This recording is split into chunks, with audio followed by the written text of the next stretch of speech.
Would it shock you to learn that roughly 1 in 6 Black Brits don't see themselves as British? Well, it's just one of many stark findings highlighted in a new survey of over 10,000 Black people, the largest ever of its kind in the UK, and one that paints a picture of how Black Britons view their place in 2023. The results weren't confined to identity. Many issues from education to what we see on TV were flagged as problematic. Let's start at the beginning. Racial discrimination is seen as the biggest barrier stopping pupils from getting good grades by many of the people surveyed.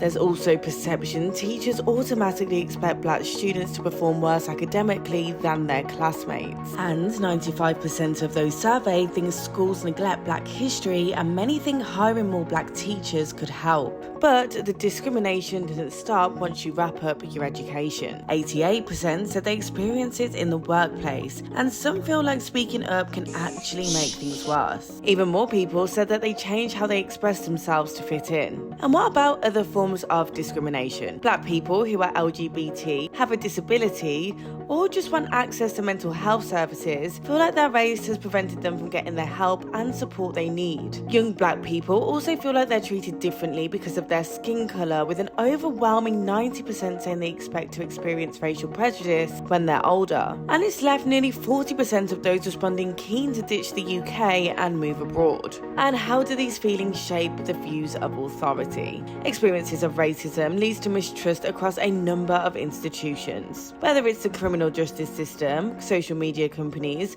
or those who control what you see on TV. Simply voting in more Black MPs or recruiting more Black police officers isn't the solution many want. The survey's findings conclude the entrenched problem of how Black people are treated in Britain needs to be discussed more openly, with Black voices part of the conversation.